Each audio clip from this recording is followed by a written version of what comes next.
군대에서 나는 두 번째 책을 읽었다. 첫 번째는 교범이었다. 두 번째는 연금술사였다.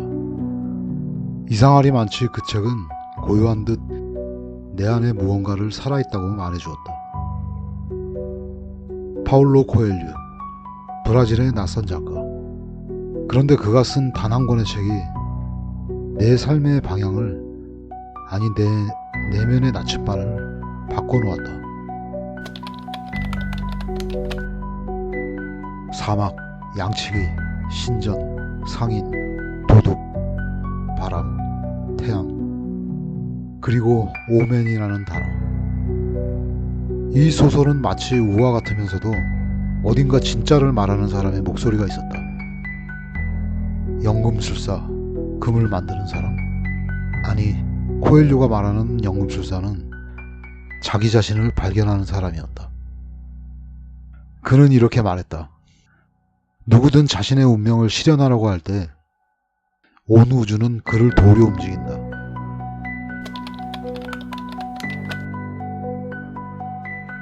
그도 처음엔 글을 쓰지 못했다. 정신병원에 수차례 감금당했고 락 뮤지션이었으며 카톨릭과 오컬트 사이를 넘나든 방랑자였다. 그런데 어느 날 그는 길을 떠났다. 스페인의 산티아고 순례길. 그는 거기서 말이 아닌 언어를 배우기 시작한다. 오멘, 우연, 상징, 동기, 내면의 소리. 그렇게 그는 연금술사를 썼다. 책 한 권에 자기 전설을 담았다. 그리고 전 세계 8천만 독자들이 그 전설에 귀를 기울였다.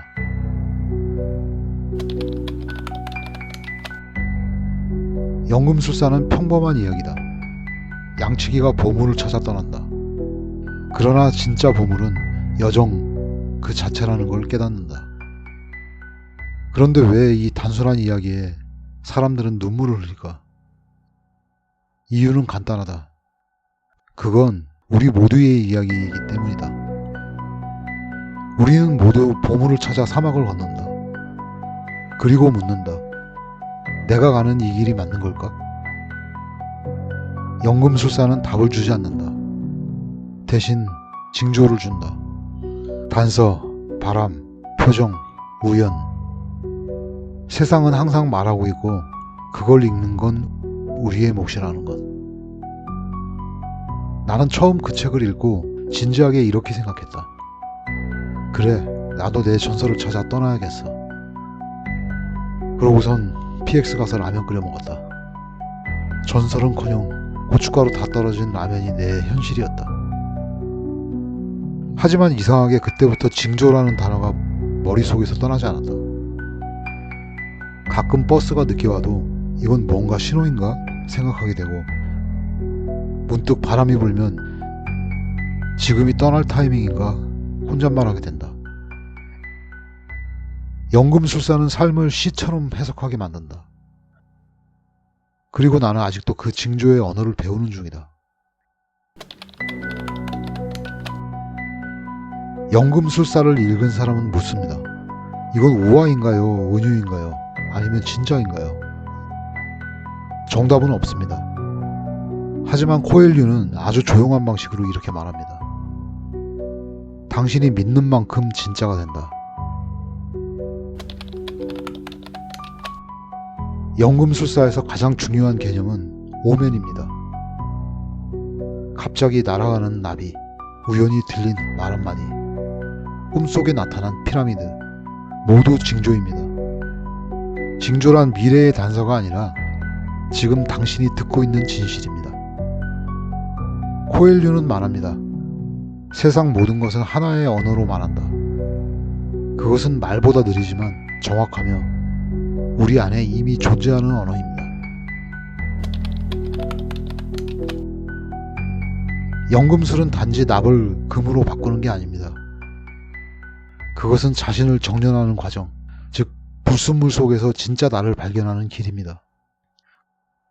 그래서 양치기 산티아고가 피라미드를 찾아가는 여정은 결국 자신의 심장을 듣는 훈련이었죠.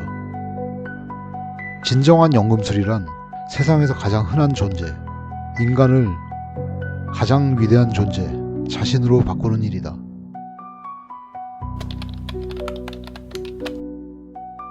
연금술사는 종교적인 책이 아닙니다. 하지만 영혼의 책입니다. 신은 교회에 있지 않고 사막과 별, 바람과 양떼 사이에 있습니다. 코엘류는 전통적인 신보다 삶과 우주에 깃든 힘, 지성을 믿습니다. 그래서 연금술사는 말하죠.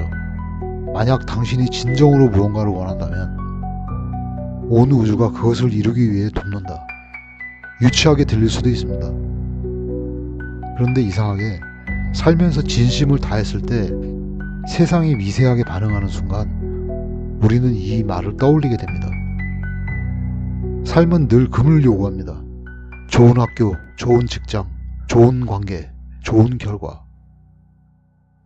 하지만 코엘류는 묻습니다. 당신은 그걸 왜 원하나요? 진짜 당신이 원한 건가요? 아니면 세상이 말하는 금인가요? 연금술은 바깥이 아니라 내 안에서 시작해야 합니다.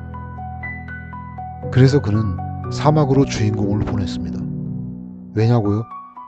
세상에서 가장 시끄러운 곳은 도시지만 세상에서 가장 진실한 목소리는 사막의 침묵에서 들린다. 연금술사를 읽고 나서 오면이 보인다고 생각한 적이 있습니다. 버스가 멈춰서면 아, 지금 이 길이 아니다. 고양이가 나를 쳐다보면 혹시 너도 우주의 사자인가? 그러다 택시비 계산 잘못하고 현실로 강제 복귀했습니다. 코엘류는 우리에게 유치하더라도 마음으로 사는 삶을 권합니다.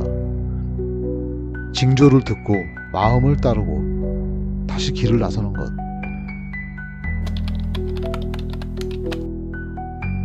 코엘류는 글을 잘 쓰는 사람이 아닙니다. 대신 그는 마음을 정확히 건드리는 사람입니다. 예를 들어 이런 문장을 보세요. 사랑은 존재의 진화다. 그냥 넘기면 심심한데 문득 삶이 힘들어졌을 때 떠오릅니다. 혹은 이런 문장. 가장 어두운 시간은 해가 뜨기 직전이다. 우리가 진짜 듣고 싶을 때 이미 코엘류는 거기서 우리를 기다리고 있습니다. 그의 글은 마음에 씨앗을 심습니다. 그리고 시간이 지나 그 문장이 뿌리를 내릴 때 사람들은 이렇게 말하죠. 아, 이 책은 나를 위한 책이었구나.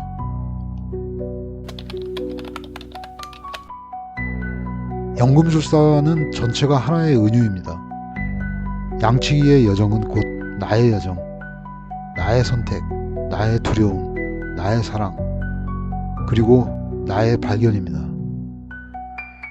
코엘류는 우리를 직접 가르치지 않습니다. 대신 이야기 속으로 초대하죠. 그리고 우리 스스로 은유를 해독하게 만듭니다. 마치 이런 식이죠. 사막은 넓지만 마음은 더 넓다. 무슨 뜻일까요? 직접 해석하게 만듭니다. 그래서 그의 문장은 단순한데 오래 남습니다. 그는 글을 쓰기 전에 매일 기도합니다. 자신에게 오는 말을 받아 적는다고 하죠. 오컬티즘? 종교? 그는 보이는 세계 너머에 대해 쓰는 작가입니다. 결국 연금술사는 한 줄로 정리됩니다. 너는 너의 전설을 살고 있는가?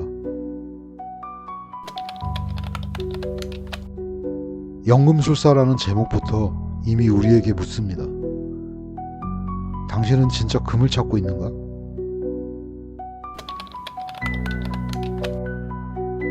연금술의 기원은 고대 이집트입니다. 그리고 그 뿌리엔 헤르메스 트리스메기스투스가 있습니다. 이름 뜻은 세 번 위대한 자 헤르메스.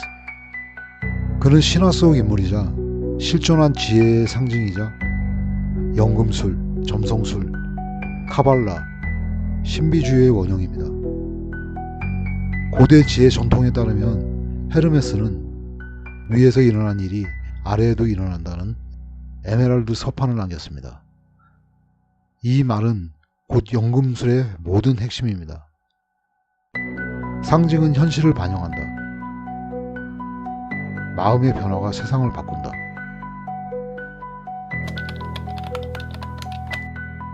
연금술사를 읽다 보면 한 가지 묘한 느낌이 듭니다. 마치 신화와 현실 사이에 떠 있는 것 같죠. 왜냐하면 코엘류는 헤르메스 전통을 문학으로 번역해낸 사람이기 때문입니다.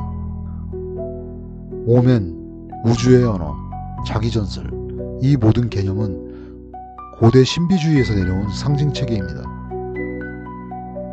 코엘류는 진짜 비밀은 삶 속에 있다고 말합니다.